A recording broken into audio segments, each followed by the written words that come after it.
voltar então a falar sobre a pesquisa e as articulações que eu fiz com a sociologia do Bernard Lahire. Eu me confundo um pouco, eu não sei se ficou claro a trajetória, mas, enfim. O que aconteceu foi que, depois dessa incursão etnográfica que eu fiz, né, que eu fui lá conhecer a família da Juscelina, ela foi comigo, inclusive. Ela ficou comigo lá alguns dias, me apresentou para as pessoas, ficou 3 dias lá comigo. Me apresentou para as pessoas, tanto as pessoas de João Pessoa, alguns amigos dela de João Pessoa, quanto a família dela, né, lá em Caiçara. E eu já tinha conhecido algumas pessoas do círculo de amizade delas, e também familiares que estavam aqui no Rio, né? Então, eu já conhecia alguém, né, algumas pessoas da família, amigos, já tinha feito entrevistas com familiares e amigos antes de ir para Caiçara. Mas Caiçara realmente que foi fundamental para eu compreender o que eu estava fazendo, né? Sobre o que, afinal de contas, era aquela pesquisa. Então, ela ficou lá comigo 3 dias, e depois eu fiquei, né, sozinha lá em Caiçara. E muita coisa aconteceu. Eu fiquei 1 mês, né? Quase 1 mês. Fiquei um tempinho em João Pessoa também. Aí, depois, no fim do ano, né, no fim de 2012, eu voltei novamente para acompanhar o tempo da política em Caiçara. Então, foram 2 momentos assim de aprofundamento, digamos assim, etnográfico. Com a família, né, porque com a Juscelina foram 16 meses de convívio intenso. Né? Isso no tempo da pesquisa, especificamente, né? Nós conversávamos muito, e muitas conversas foram gravadas, outras não foram gravadas. Então, assim, de pesquisa com ela, né, totalizaram 16 meses. Então, o que aconteceu foi que, nesse tempo em Caiçara, foi um tempo muito forte para ela, para mim também. Né? Mas ela foi reencontrar o passado, né? E como ela estava com uma pesquisadora interessada em saber como que tinha sido a vida dela, e ela precisava me apresentar para as pessoas, ela precisou conversar com as pessoas sobre o passado, coisa que nunca tinha acontecido antes, né? Pelo menos não com o interesse que ela demonstrou. Então, primeiramente, todo mundo achou muito estranho, né? Mas por que a Juscelina está tão interessada nesses assuntos, né? Achou estranho tanto o interesse dela quanto o meu interesse, né? Então, quem, afinal de contas, eu era? Secretária, amiga, pesquisadora, mas que tipo de pesquisadora? Professora, advogada, porque eu sou formada em Direito. Então, eu fui várias coisas ali naquele lugar, num primeiro momento. E depois, a minha posição diante da família dela foi ficando um pouco melhor definida. Mas, no primeiro momento, eu era uma confusão de coisas, assim. Era muito comum eu chegar na casa de alguém e falar: nossa, mas você parece muito com a filha do fulano de tal. Você é parente do fulano de tal? Né? Então, isso acontecia muito. Sempre tentavam me colocar em algum lugar. Né? Muita gente falava: nossa, mas você parece tanto com uma cigana. Né? Outras pessoas falavam: nossa, mas você tem um jeito de professora. Né? Ou então, eu era parente de alguém, com certeza. Alguém da minha família tinha vindo daquele lugar, porque eu era igualzinha à filha do fulano. Né? E eu era também a moça do Rio de Janeiro. Eu era várias coisas no início. Depois, tudo foi se definindo melhor. Mas, nesse primeiro momento, a Juscelina deixou todo mundo muito surpreendido, né, com aquela visita. Né? Mas era como se todo mundo estivesse esperando que... Não como se todo mundo estivesse esperando, mas eu poderia dizer que todo mundo ficou muito feliz com aquele interesse repentino pelo passado. Quem não ficou feliz ficou surpreendido e ficou, talvez, aliviado por poder finalmente desabafar, né, sobre aquela relação, que era uma relação bastante tensa, porque ela era uma pessoa fundamental para a família, né, tanto do ponto de vista do apoio financeiro, quanto do ponto de vista de alguém que representava muito para a família. Representava sucesso, né, representava também generosidade, né, representava conquista, né? Mas também representava uma pessoa sozinha, uma pessoa calada, né? Uma pessoa de alguma forma desolada, porque distante da família, né? Então, aquele ali foi um momento em que as pessoas colocaram mesmo as suas angústias sobre aquela relação, né? Colocaram em conversas, em narrativas, essas angústias. Então, foi um momento muito forte. Ela foi criada num sítio, né, dos 2 anos. Então, ela nasceu no Pará. É uma história fantástica, a história da migração que a família fez, o deslocamento que a família fez da Paraíba para o Pará, uma história lindíssima. A história familiar dela é maravilhosa, como é maravilhosa a história de muitos migrantes, né? E, enfim, a história da família dela não é diferente, e muito emocionante, muito bonita. E essa história muito bonita, por exemplo, ela não conhecia. Né? Então, foi nessa etapa, né, da pesquisa, quando eu fiz essa primeira incursão etnográfica, que ela soube, por exemplo, né, que quando o pai dela foi para o Pará, quando o pai, a mãe e os irmãos foram para o Pará, né, saíram do Rio Grande do Norte, uma cidade divisa com a Paraíba, Pedro Velho, foram de Pau de Arara até Fortaleza, pararam na hospedaria dos Flagelados, que era uma hospedaria do governo de Getúlio Vargas, do Ministério do Trabalho, onde eles recebiam migrantes, pararam na hospedaria, pegaram um navio Poconé, lendário Poconé, foram no Poconé até o Pará, e lá o pai dela prosperou. Comprou um cavalo, os filhos andavam vestidos, e ele construiu uma escola na fazenda onde eles viviam. E muitas pessoas da região estudavam lá. E ele fazia teatro de fantoches lá, porque ele era uma pessoa muito ligada à cultura popular. Ele lia os cordéis para as crianças lá, e eles tiveram uma vida muito feliz lá. E os irmãos dela mais velhos até hoje dizem que sentem saudade do Pará, né? E o pai dela foi próspero lá, ele foi uma espécie de oficial de justiça. Como ele era alfabetizado, o que é importantíssimo na vida dela, eu vou falar disso agora, ele conseguiu essa ocupação profissional. Então, ele tinha um cavalo e ele ia entregando, né, as correspondências jurídicas, administrativas, para as pessoas que moravam ali na vizinhança. Então, ele foi muito próspero. Ela ficou muito surpreendida quando soube dessa prosperidade, justamente na época em que ela nasceu. Assim como ela ficou muito surpreendida quando as pessoas falavam que se lembravam de como ela era na infância, né?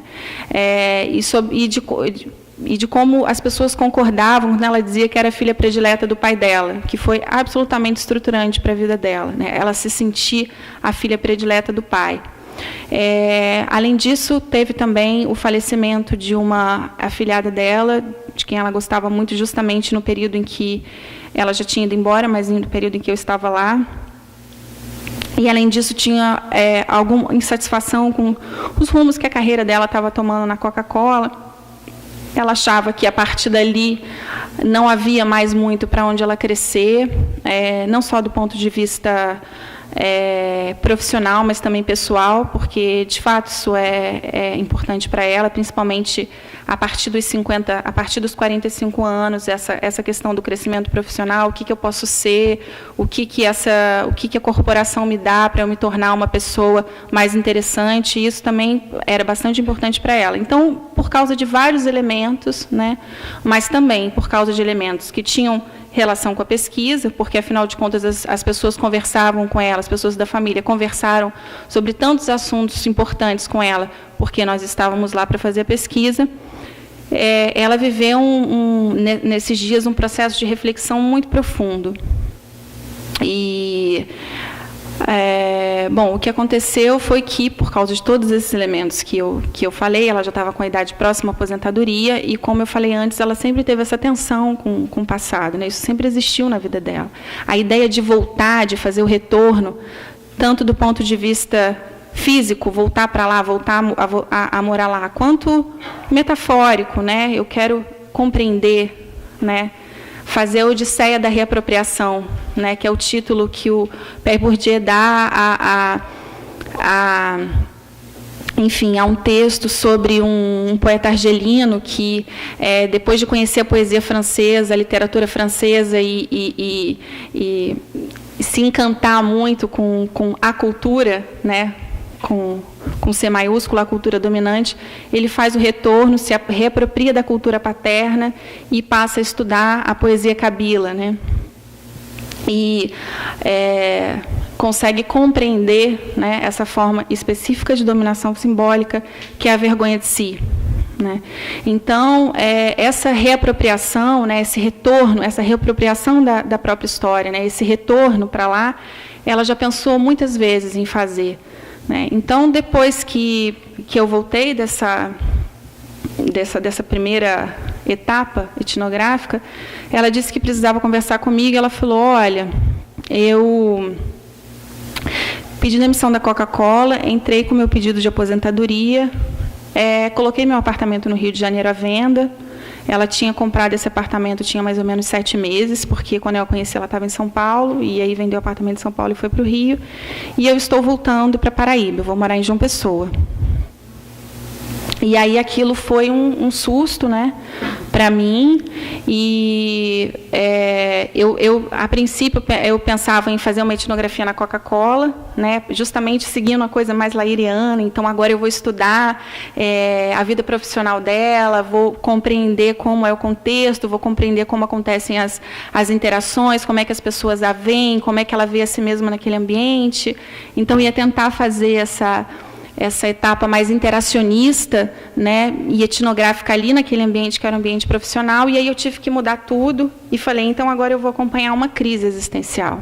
Né? E foi isso que eu fiz. Então, a Juscelina viveu essa crise, não foi a primeira crise que ela viveu, ela já tinha vivido outras crises, né, importantes também, né, mas essa foi bastante importante, né, tanto é que ela tomou essa decisão de retornar, e foi muito importante para essa decisão que ela tomou o tipo de interpretação religiosa que ela faz da própria vida. Né, então, ela vê a vida dela um pouco como uma peregrinação. Então, é um pouco como uma peregrina que precisa, no caminho, aprender, né, até chegar a um lugar que é um lugar em que eu sou melhor. Né? Então, ela tem claramente uma ideia de evolução, de que durante a vida, né, a gente pode evoluir. E essa ideia vem do kardecismo, que é uma religião com a qual ela teve contato com quase 30 anos, por meio de um amigo, uma pessoa que foi importantíssima na vida dela, que, enfim, realmente, ela fala, foi a pessoa mais importante que eu conheci no Rio de Janeiro. Eu não vou poder, acho que, me aprofundar muito nisso, mas uma das coisas que essa pessoa apresentou para ela foi justamente o kardecismo. E ela não era uma frequentadora assídua dos centros espíritas, mas ela lia a literatura, né, kardecista, e em alguns momentos, justamente nos momentos de crise, ela procurava frequentar. Então, ela frequentou, né, o centro, um centro espírita. Eu ia ao centro espírita com ela, a gente conversava, né, sobre o que estava acontecendo, enfim. E eu tentei acompanhar aquela crise. E foi o que eu fiz, até que ela voltou, conseguiu vender o apartamento, né, e voltou para Paraíba, foi para João Pessoa. E aí, depois que ela estava em João Pessoa, ainda fui uma vez mais lá, justamente para conhecer, para compreender o tempo da política. E aí ela já estava em João Pessoa, e eu fui entender o tempo da política em Caiçara, e fui fazer as últimas entrevistas com ela, e daí eu precisava parar de pesquisar a vida da Juscelina, né, porque eu precisava seguir a minha vida e terminar o doutorado. Mas, enfim, a vida dela continuou, e eu não tenho responsabilidade sobre o que aconteceu depois. Então, não estou tentando controlar a vida dela até hoje, fechei, né, então eu compreendi um ciclo de vida, né, que vai desde o casamento dos pais dela, que eu fiz uma pesquisa de antes da Juscelina nascer, com, enfim, muitos relatos, né, história oral e mesmo pesquisa histórica, do contexto, seguindo o que o Lair faz. Né? Então, eu preciso conhecer a grande história, para usar uma expressão do Mintz, né, e a pequena história. Né? Então, para conhecer a grande história, eu precisei entender a questão das migrações, naquela década, naquela época específica, que foi a época que os pais dela foram para o Pará, por exemplo, né? Como que ocorreu a colonização lá, né? Precisei pesquisar algumas questões históricas, por exemplo, relativa ao tipo de imagem pública que o Juscelino Kubitschek projetou, o imaginário, né, que foi construído em torno de Juscelino Kubitschek, porque o nome da Juscelina é uma homenagem a ele, né? E na minha interpretação era bastante importante compreender isso. Então, enfim, mas eu pesquisei um ciclo de vida, que é, então, desde o casamento dos pais até o retorno. E aí é isso, o que acontece depois, não tenho responsabilidade sobre isso e não continuei a pesquisar. Apesar da gente, enfim, ainda ter contato e tudo, mas foi esse ciclo de vida que eu pesquisei, né? Sobre a qual eu procurei investir esforços de interpretação sociológica. Bom, a minha pesquisa, ela só começou realmente a deixar de ser uma coleção de dados sobre uma pessoa, né? E tomar o sentido de realmente uma pesquisa sociológica, quando em Caiçara, eu perguntei para uma irmã dela se o pai deles era morador. Morador é alguém que mora na terra de outra pessoa e, para pagar pela moradia, trabalha para essa pessoa alguns dias da semana. É basicamente isso. Mas um morador, ele é sujeito a um senhor. E essa categoria, né, que, enfim, foi pesquisada muito profundamente em trabalhos lindíssimos pelos antropólogos do Museu Nacional, né, o grupo do Moacir Palmeira, José Sérgio, Lígia Sigô, né, eles fizeram essa pesquisa lá na Paraíba e estudaram justamente essa categoria, né, que é a categoria do morador. O morador, ele é sujeito ao senhor, né, e de várias formas, politicamente, socialmente. O morador o senhor é quem diz se os filhos devem ser batizados ou se os filhos não devem ser batizados. O senhor é quem diz em quem que o morador tem que votar, né. Então, o morador é o cabra, né. Quem cuida das cabras são as mulheres, né? Então, o morador tem, justamente por isso ele é chamado de cabra, ele tem uma posição social bastante inferior com relação ao senhor, a um dono de terras. E eu precisava saber se o seu Gabriel, que é o pai da Juscelina, era um morador ou não, né? E a resposta que a dona Darcy me deu, que é a irmã da Juscelina, foi: de jeito nenhum, papai era um homem livre. E quando ela falou papai era um homem livre, eu coloquei essa família no espaço social. Então, eu entendi, bom, agora eu preciso compreender o espaço social caiçarense, né, e preciso saber qual era a posição dessas pessoas no espaço social caiçarense, né. Então, tinha o senhor, né, os agricultores fortes e os agricultores fracos. Isso tudo enfim, na pesquisa, quem fez essa categorização, né, quem fez esse modelo, foi o Afrânio Garcia. E então tinham os agricultores fortes, né, os agricultores fracos, que eram os agricultores que sazonalmente precisavam alugar o seu trabalho, que precisavam fazer o alugado, então eles iam para a zona da mata, trabalhar na cana, enfim, e tinham os moradores, né. E o seu Gabriel, ele não era um morador, ele era tropeiro, ele era dono da própria terra. A dona Satina, que é a mãe da Juscelina, era quem mexia com o roçado, né. O seu Gabriel não gostava eles diziam sempre para mim, não, papai não trabalhava no roçado, papai tinha um pé fino que nem de uma moça, ele não fazia isso, né, porque era uma desclassificação terrível para um homem, né, trabalhar com o que qualquer pessoa pode fazer, até um morador, que é justamente a lida na terra, né. Então, o seu Gabriel, ele trabalhava como tropeiro, mas o roçado ficava para a dona Satina e para os filhos, né. E, além dele não ser um morador, ele era alfabetizado, né, numa época em que, quando ele foi alfabetizado, mais 75% da população rural no Brasil era analfabeta. Então, ele era um homem que tinha uma posição social relativamente privilegiada. E o que é importantíssimo para se fazer uma biografia sociológica é o que Passeron chama de inteligibilidade longitudinal. Né? Então, quando a Juscelina me falou, eu era paupérrima, a minha família era paupérrima, não é que a Juscelina tivesse mentido, não, ela não era paupérrima nada, na verdade o pai dela era até alfabetizado. De fato, na visão que ela tem hoje sobre a vida que ela tinha, ela era paupérrima. Mas, dando inteligibilidade longitudinal, ou seja, voltando, reconstruindo aquele momento, reconstruindo as posições ocupadas pelos sujeitos naquele momento, reconstruindo aquela estrutura, eles não eram paupérrimos. Eles tinham uma posição relativamente privilegiada. E aí, a partir da posição no espaço social, a pesquisa começou a tomar corpo. E aí, a questão, por exemplo, do fato do pai dela ser alfabetizado e da mãe também, eles se conheceram, né, eles começaram a namorar para depois se casarem, trocando bilhetes na telha da casa de farinha.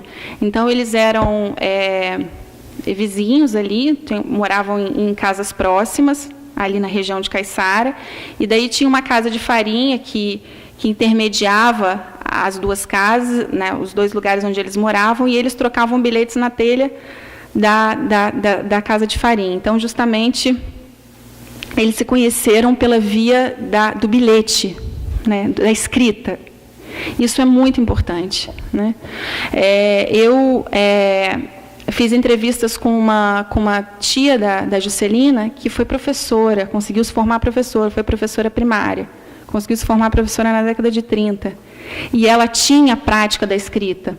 Ela tinha vários cadernos, onde ela fazia contas, ela anotava os sermões da igreja, né? E ela anotava e sabia de cor as primeiras lições que ela dava quando ela ainda era professora. Ela, inclusive, me disse quais eram essas lições, né? Cantou para mim as lições.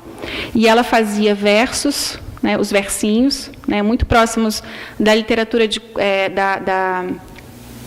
digamos assim, do cancioneiro popular nordestino, né? Aqueles versinhos próximos também do aboio, com aquele ritmo do aboio, né? Como se chama o boi. E aí ela cantava esses versinhos, ela não tinha escritos, mas ela memorizou todos esses versinhos, né? E ela escrevia também versinhos para políticos locais. Então, ela era uma pessoa que sempre fazia slogans como que fala, jingles de campanhas políticas e tal. Né? E uma outra pessoa que eu entrevistei, também tia da Juscelina, casada com o tio dela, o irmão do pai, porque a mãe era filha única, tinha a casa dela era cheia de estantes com vários livros, porque as filhas dela tinham se tornado, acho que 3 ou 4 filhas tinham se tornado freiras, e daí estudaram bastante, né, e adoravam o estudo. Né? E quando eu fui na casa dela, ela perguntou se eu era professora, eu falei que sim, eu era professora, e ela falou, você pode escrever, aí ela me mostrou a agenda dela, ela falou, olha, aqui nessa agenda eu anoto as datas de aniversário, eu anoto os dias santos, às vezes eu estou com vontade de falar alguma coisa, eu anoto aqui, e pediu para eu escrever o meu nome na agenda só para ela ter o prazer de conhecer uma caligrafia nova. Então, a escola era muito importante para aquela família. E isso foi fundamental para que eu entendesse como é que a vida da Juscelina se deu, por que aquela trajetória se deu da forma como se deu. O pai dela investiu muito escolarmente nela, tentou investir também nos outros filhos, mas a situação de cada um, a biografia de cada um é singular. Né? Tanto é que ele fez essa escola no Pará, e, enfim, incentivava que os filhos estudassem. Mas no caso da Juscelina, que também era a filha mais nova, portanto, eles estavam numa situação um pouco mais estável, né? Ele investiu bastante, inclusive na autoestima dela. Então, ela tem uma visão um pouco dramática, melancólica da infância. Né? Então, ela fala, eu era muito feia, eu tinha a cabeça muito grande, mas meu pai me defendia, ele falava que eu tinha cabeça grande porque eu era muito inteligente e que um dia eu ia ser advogada. E daí ele sempre falava isso para ela, você um dia vai ser advogada. E ele conseguiu uma bolsa para a Juscelina num único ginásio da cidade particular, para ela conseguir fazer o que era, na época, o ensino ginasial. Ela tinha 12 anos, e daí como que funcionava? Ela ia para o ginásio e, em troca, ganhava uma bolsa de estudos. Ela ia para o ginásio, com uma bolsa de estudos, e, em troca, ela tinha que trabalhar no Sindicato dos Trabalhadores Rurais. Então, já com 12 anos, ela trabalhava fora de casa, tinha um trabalho fora do ambiente doméstico, e datilografava, escrevia as atas das reuniões dos trabalhadores rurais, né? E adquiriu conhecimentos que os outros irmãos não haviam adquirido. Ela até teve uma irmã que também se formou professora, que inclusive a alfabetizou, a dona Darcy, né? Mas, enfim, também por questões singulares da biografia dela, né, ficou em Caiçara. Mas esse contato com homens, por exemplo, né, foi a Juscelina quem teve. Ela trabalhava, tinha até uma colega que era secretária, né, mas ela atendia justamente os agricultores, né, ela lidava com o presidente do sindicato dos agricultores, e o pai dela estimulou isso, né. Então, o pai dela já permitia, havia outras formas de estimular que ela frequentasse um ambiente que, naquela época, era um ambiente masculino, a vida pública, né? E a Juscelina, com 14 anos, falou para o pai dela: você sempre fala que eu sou advogada, mas como que eu vou ser advogada se eu moro aqui no meio do mato? E, segundo ela, foi assim que ela convenceu o pai a permitir que ela fosse sozinha para João Pessoa, e daí ela continuou os estudos dela, né, em João Pessoa, e trabalhou no jornal O Momento, que era um jornal, inclusive, de esquerda, né, na época. Um jornal bastante atuante na Paraíba, e ela trabalhou como datilógrafa no jornal O Momento. Depois ela fez um concurso público para o Serviço de Processamento de Dados da Paraíba, passou, mas, enfim, foi para o Rio de Janeiro com uma amiga, um pouco num impulso aventureiro mesmo. Queremos conhecer o Rio de Janeiro. Essa explicação parece superficial, mas, na minha visão, foi exatamente isso que aconteceu. Ela não sabia muito bem o que ela ia encontrar no Rio de Janeiro, tinha um irmão dela que morava aqui, essa amiga estimulou muito para vir para cá, elas eram bastante próximas à época, e elas vieram para ver o que poderia acontecer, porque ambas tinham muita curiosidade de saber como que era o Rio de Janeiro, Copacabana, né? Inclusive elas falam isso: a gente viu os cartões postais de Copacabana, e a gente queria saber muito como era. E aí, enfim, uma nova fase da vida dela começou, segundo ela, quando eu nasci de verdade, né? Porque, como eu falei no início, ela diz: eu nasci aos 18 anos, né? Eu acho que depois da pesquisa e, enfim, depois de toda essa trajetória que nós vivemos, né? Ela viveu e que eu vivi com ela também, pelo menos uma parte dessa trajetória como pesquisadora, eu acho que ela mudou um pouco. Eu não sei mais, eu não perguntei isso para ela, mas eu não sei mais se ela diria, hoje em dia, eu nasci aos 18 anos, né? Acho que talvez ela ache que não aconteceu essa ruptura tão absoluta como no início ela achava que tivesse acontecido. Mas, enfim, o que eu queria destacar, que eu acho bastante importante, é que essa é uma coisa, inclusive, que o Lair fala, né? Ele tem esse livro de 2010, nas dobras singulares do plural, que é um conjunto de textos que ele reuniu sobre o tipo de pesquisa que ele vem realizando, e ele tem essa preocupação, porque muitas pessoas o colocaram no lugar do individualista metodológico, né? Daquela pessoa que está muito preocupada com o indivíduo, e que acha que o indivíduo é livre, e que acha que o indivíduo é plural, justamente porque que acha que essa pluralidade é alguma coisa constitutiva, natural dele mesmo, né? E ele quer justamente combater o que ele chama de mito, né, que, do ponto de vista político, teria consequências bastante nefastas, porque culpabiliza quem não foi suficientemente bem-sucedido na sociedade, já que nós somos naturalmente, já que nós teríamos dons naturais ou pluralidades inatas, alguma coisa nesse sentido. Então, ele fala, não se trata disso. A minha pesquisa, eu defendo a pluralidade disposicional, né, mas isso não significa que eu seja menos determinista, muito pelo contrário, eu sou ainda mais determinista, né, porque eu acho que tudo, né, pode ser pesquisado pelo social. Então, no social, eu consegui encontrar, inclusive, crises existenciais que foram transpostas para textos literários, e até mesmo os textos literários eu estudo por uma perspectiva sociológica.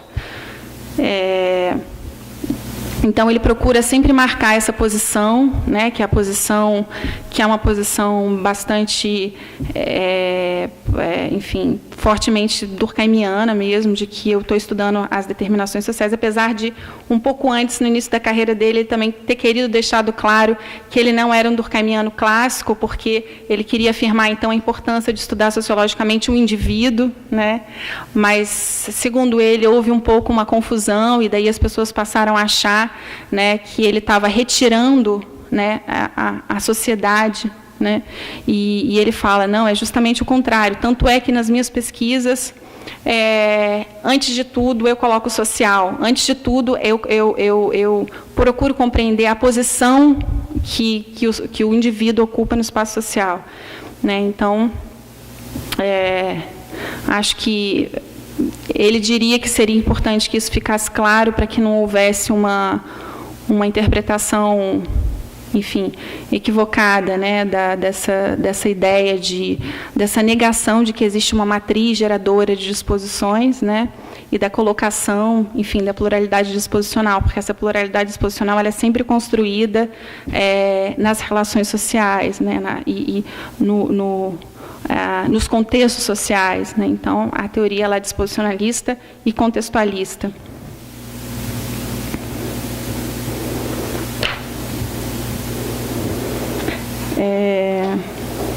Diogo, como que está o meu tempo?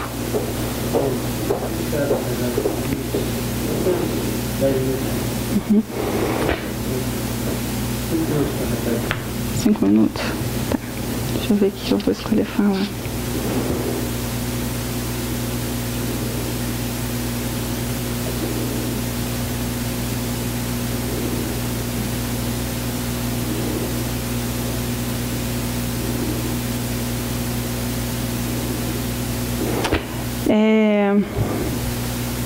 Eu acho que existe uma diferença importante entre a minha pesquisa, né, a biografia que eu construí e a biografia que o Lair construiu. Existem várias diferenças, dentre elas o fato de que a Juscelina está aí, né, na vida, me deu entrevistas,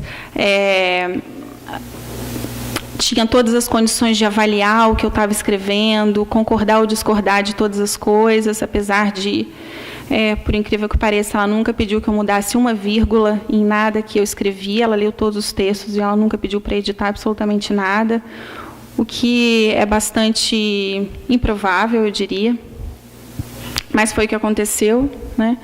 Claro que o tempo todo as coisas foram negociadas, tanto implícita quanto explicitamente, conhecendo muito bem essa mulher, obviamente, eu passei a saber o que a constrangeria demasiadamente, e aí quando você faz uma entrevista muito profunda sobre alguém, é muito importante que a gente tenha em mente o que é, de fato, sociologicamente relevante, né, e o que você vai expor da vida daquela pessoa, né?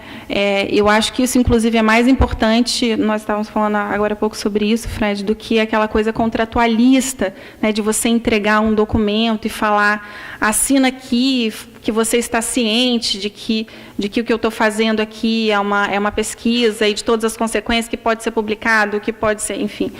Então, não que isso não seja importante, assim, uma discussão a ser feita. As questões de ética de pesquisa, enfim, precisam passar por uma discussão séria entre todos nós, mas eu acho que mais importante do que isso é o pesquisador ter responsabilidade e sensibilidade suficiente para saber, né, o que pode ou não pode ser revelado sobre aquela pessoa, né, sobre aquele biografado, e o que é sociologicamente relevante, de fato. Exotismo, né? Então, para isso é muito importante que a gente tenha realmente uma boa noção das articulações que a gente faz durante justamente esse período, que é o período de um ciclo inteiro de duração. E aí, por isso que é um trabalho difícil de reflexão sociológica, porque o tempo todo a gente tem que estar indo e voltando, né? E aí você pega uma entrevista e fala, não, mas e aí? Aí você precisa voltar lá numa entrevista que foi feita há 5 meses atrás sobre o pai, e daí você precisa pegar um dado que é um dado objetivo sobre, enfim, por exemplo, um dado histórico, né? Um dado sobre o nível de diploma de um determinado parente, enfim. Então, várias articulações precisam ser feitas para que a gente observe aquele dado e fala, isso é realmente sociologicamente relevante, né? E como é que eu vou articular isso com as outras questões que eu tenho? Então, é um trabalho custoso, mas eu acho que essa também é uma questão de ética de pesquisa bastante importante, porque às vezes a pessoa ela te entrega um papel dizendo que ela sabe que você está fazendo a pesquisa e que ela está ciente de que aquilo vai ser publicado, enfim, mas você não tem esse cuidado, né? Pode ser que o pesquisador não tenha esse cuidado de avaliar, né, a relevância sociológica daquele dado, né, e o quão impactante seria aquele dado quando ele fosse divulgado. Então, esse foi um desafio que eu enfrentei. O Laíri enfrentou outros, né, porque ele defende uma leitura não fechada dos textos. Então, ele teve, um desafio, porque muita gente dizia que ele estava fazendo uma leitura, por exemplo, empobrecedora dos textos do Kafka. É claro que o Kafka é um autor importantíssimo e tem os guardiões também daquela literatura, né? Então, ele precisou, por exemplo, enfrentar esse desafio, né, fazendo uma leitura que não fosse uma leitura fechada nos textos, né, que abrisse para a vida. Ele precisou enfrentar esse desafio. Eu já enfrentei outro, né, por exemplo, essa questão de ser responsável e sensível para perceber, né, quais eram os dados sociologicamente relevantes, né. Para fechar, a minha pesquisa não é anônima, né, então a Juscelina ela se chama Juscelina, né, e ela não quis que fosse anônima. Isso foi quase que um pressuposto para que eu fizesse a pesquisa. No caso dela, notadamente, uma mulher extremamente inteligente, culta, enfim, ela sabia, né, inclusive um dos jantares que eu participei com ela foi com um professor da PUC e um doutor, né? Então ela tinha essas pessoas no convívio, pessoas de vida acadêmica e tal, então assim, ela sabe o que é uma pesquisa acadêmica, né? E ela não quis o anonimato. Os irmãos dela não quiseram anonimato por outros motivos, né? Eu perguntei várias vezes eu mostrei o trabalho para eles, né? Falei sobre o trabalho e uma vez específica eu levei o trabalho e falei, olha só, é mais ou menos isso. Claro que eles não leram o trabalho todo, mas eles foram bastante enfáticos, dizendo, por favor, não muda o meu nome, porque foi o nome que meu pai e minha mãe me deram, eu não quero que você coloque um outro nome, né? Mas, de fato, quem poderia se sentir mais constrangida é a Juscelina, porque muitas informações sobre a vida dela estão ali. Mas ela dá também um sentido, em alguma medida, um sentido que a gente poderia dizer como religioso essa pesquisa, porque como ela decidiu fazer esse resgate, o que ela chama de resgate, né, que é fazer esse retorno e compreender melhor o passado e rever as prioridades que ela deu para a vida até hoje, enfim, como ela decidiu fazer essa espécie de grande revisão sobre a vida dela, né, como ela, como eu já disse, ela se vê como a peregrina e vê que, na visão dela, as pessoas durante a vida precisam evoluir, né, evoluir para um caminho melhor, né, autoevolução. Ela considera que essa pesquisa foi um dos elementos para essa autoevolução. Então, foi uma das formas de ela resgatar esse passado, de ela compreender todas essas tensões. Então, esse foi o motivo pelo qual, um dos motivos, né? Talvez o mais importante, pelo qual ela decidiu pelo não anonimato. Claro que ela também pode ter ficado vaidosa, né, com o fato e orgulhosa, talvez, com o fato de alguém ter se interessado pela história de vida dela. Né, mas eu tenho certeza que essa interpretação que ela faz, né, num certo sentido religiosa, também foi bastante importante. Então, esse foi um outro desafio da minha pesquisa, que, caso alguém queira fazer, né, pesquisa biográfica, é um ponto bastante importante. Bom, eu acho que eu vou parar por aqui. Obrigada. Muito obrigada.